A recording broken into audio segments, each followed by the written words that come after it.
India, the land of ancient civilization, is enriched with heritage of arts, culture, music, agriculture, science and technology dating back to 5000 BC. People of ancient India has left behind a legacy showing that even in those times, science and technology flourished in a great measure. The Vedas amply demonstrate the sophistication of mathematics, astronomy, astrology and other sciences. The Indian system of Ayurveda still amazes today's medical experts.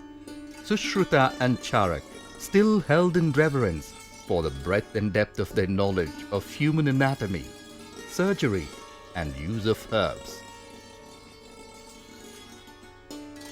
Panini, a scholar, made some astounding discoveries in the field of phonetics, morphology and phonology in the 5th century BC. Let us view the Science and Technological Heritage Gallery at National Science Centre and know more about the glorious past of India that still amazes the world.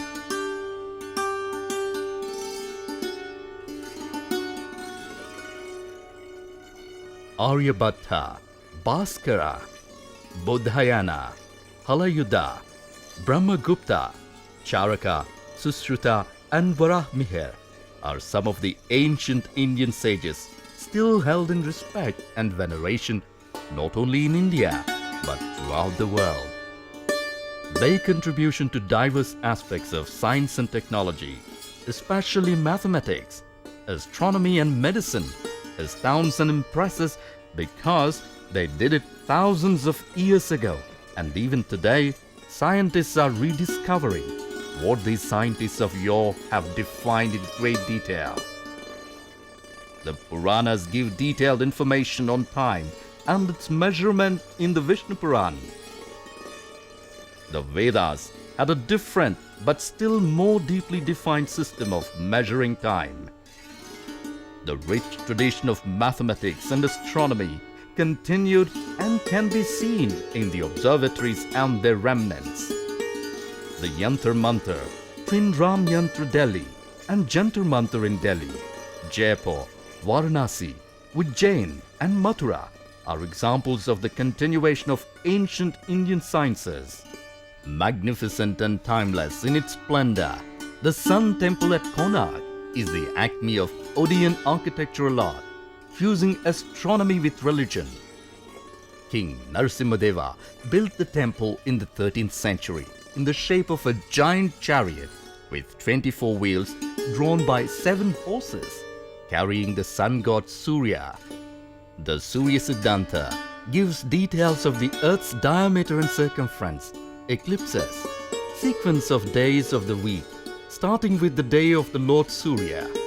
All this shows that astronomy in ancient India was a vibrant and dynamic subject, studied in great detail.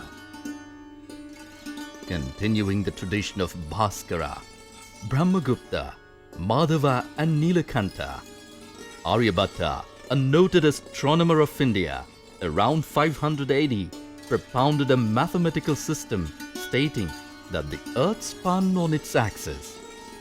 He presented all his studies on astronomy and mathematical theories in his book Aryabhatiya and Arya Siddhanta. If Aryabhatta was a genius in his own right, Varahmihira, an astronomer, mathematician and astrologer in the court of King Vikramaditya around 505 to 587 AD, is another jewel in the firmament of ancient Indian sages. He is known for his work on astrology, propounded in Brihat Jatak, Daivagya Yogyatra, Vivahapatal and Lagu Jatak. Brahmagupta, the Indian mathematician and astronomer, living in Binmal, Rajasthan around 628 AD, built on Varahmihira's works and developed his treatise Brahmasputa Siddhant, or the doctrine of Brahma, containing mathematical results that still amaze modern scholars. He is the first to be credited to have used zero or zero as a number. His rules on the use of zero are still in use.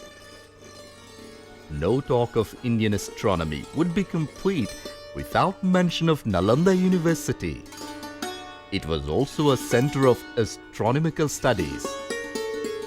Devanagari script is one of the earliest scripts of the world. Sanskrit, using Devanagari script, is one of the oldest languages in the world from which today's Hindi and many other languages of India have evolved. Indus Valley civilization flourished in this land of glorious past. It was an extensive urban culture that flourished here for nearly 780 years, from 2600 to 1900 BC. The Harappan culture of Indus civilization developed contemporaneously with the Egyptian and Mesopotamian cultures. The Indus Valley can claim to be the first urban civilization, dating back to the 4000 BC. From being wanderers and hunters, people settled, developed townships, and turned to farming and industry. Mohenjo-daro and Harappa were the main towns, systematically laid out, showing sophisticated implementation of town planning as evidenced by remains found in Ropa, Lotlar and Kalibangan. The Indus Valley civilization was stable with well-planned cities and buildings made of baked bricks of uniform size. Kilns also point to the manufacture of ceramic-based pottery, and Harappan pottery remains show uniformity in structure, and baking of pottery ware made with the use of wheel.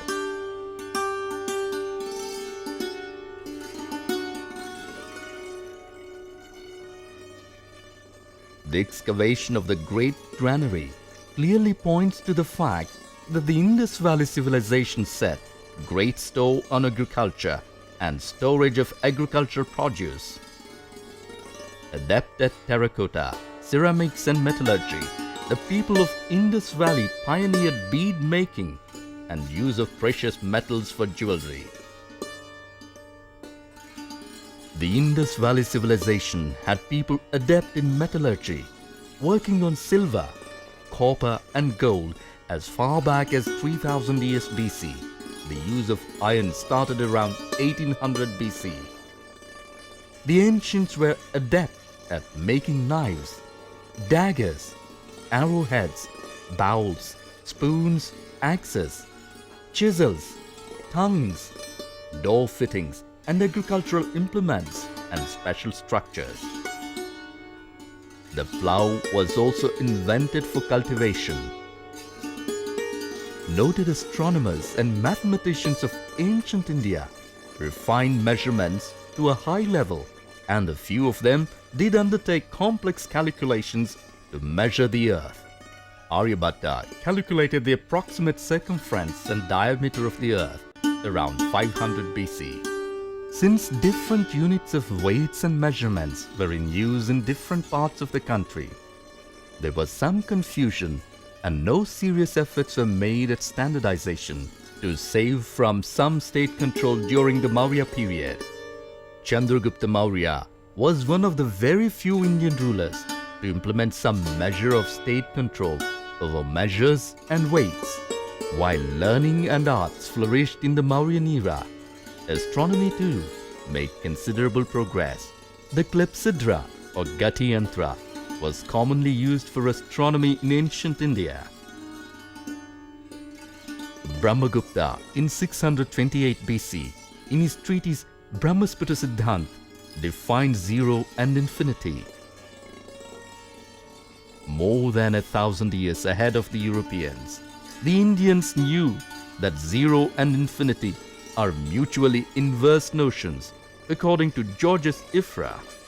The most common system of numerals was developed by Aryabhatta in the 5th century and Brahmagupta in the 6th century, who also gets the credit for introducing shunya or zero as well as infinity. Ironworking in ancient India also made considerable advancements.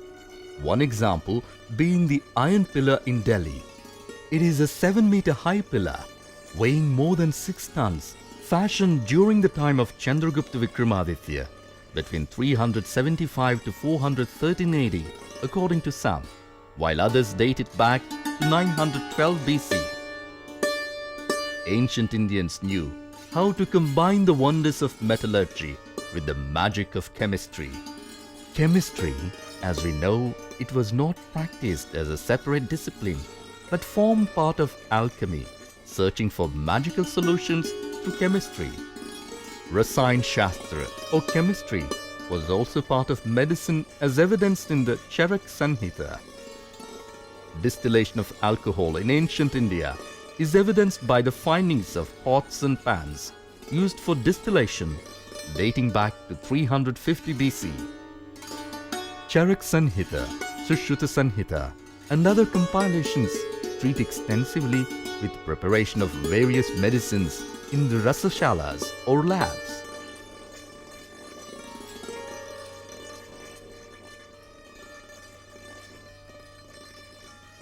Ayurveda is a total healing practice going to great detail into not only physiognomy and healing as well as surgery, but also considering a holistic remedy and combining herbs with metals for treatment. Plastic surgery was known to ancient Indians. Sushruta, being the master surgeon from ancient India, mentioned it in his Sushruta Sanhita. Archaeological evidence shows the earliest inhabitants of the Indian subcontinent held plants in great reverence. With the passage of time, scented oils were extracted by pressing, pulverizing, or distilling aromatic vegetable and animal produce. The history of metallurgy in the Indian subcontinent begins in the 2nd millennium BC. Iron, copper, tin, silver and gold were mined or imported even in ancient India, and there is no doubt that mining, smelting and refining ore was well known. Coinage of India, issued by imperial dynasties and smaller middle kingdoms of India, began during the 1st millennium BC and consisted mainly of copper and silver coins in its initial stage. Wood steel originated in India before the beginning of the Common Era. The manufacturing process probably concentrated in South India. The lost wax method is well documented in the Silpa Shastras, a text from the Gupta period containing detailed information about casting images in metal. Zinc was mined and smelted in India since 430 BC.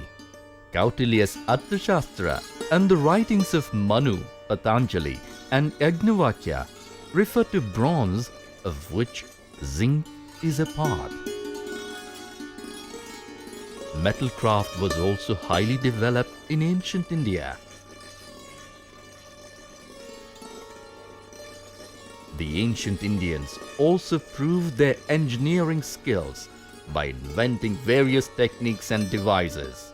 Anoria is a water wheel 50 to 80 feet in diameter, used for raising water from a river so that it can flow by gravity via aqueduct to villages and cultivated land for irrigation. Garats are giant grinding mills powered by flowing water and are believed to have been developed around the 7th century in the Himalayan regions of India.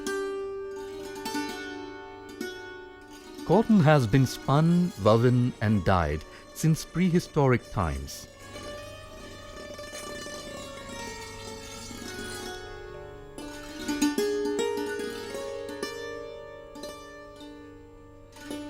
Indigenous development of glass technology in India began in 1730 BC. Cannon technology came to India through the Arabs. There are various instances of use of cannon in the history of India. Fatullah Shirazi, working for Emperor Akbar, is also credited with having created the Yarghu, a multi-spindler cannon cleaner. For this and other inventions, he was given the title of Azadudawla, translated as the arm of the empire. The ancient Indian sculpture proves that Indian temple sculpture was amongst the best of the world. For instance, the Magadh Empire is marked for its great achievements in art, culture, architecture and literature since the period of King Ashoka.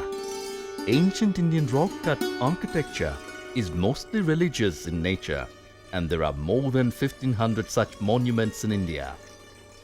Rock-cut architecture creates a structure out of solid natural rock by carving in it. The Turkish Sultanates ruled from Delhi between 1206 and 1526. Under the five rulers, architecture received a fine boost. The Sultanate introduced two new architectural ideas: the dome and the pointed arch. Mughal architecture, an amalgam of Islamic, Persian, Turkish and Indian architecture, is the distinctive style developed by the Mughals in the 16th, 17th and 18th centuries. Taj Mahal is a jewel of Mughal art in India and one of the universally admired masterpieces of the world's heritage. The ancient Indians also exhibited their skills in the art of stone carving. Throughout India, one can see exquisite examples of stone carving, representing statues of gods and goddesses, as well as flora and fauna. Throughout the great Indian peninsula, wood carving of the most luxurious kind has also been continuously produced for many centuries.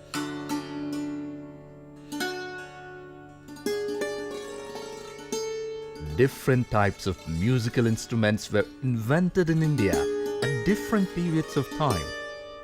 Sitar, sarod, sarangi, tanpura, santoor, veena, tabla, bansuri and shehnai are a few of the musical instruments of India. In each aspect of science and technology, India is enriched with glorious past. The knowledge of the ancient scholars of India reached such a height that it even amazes the modern scientists today.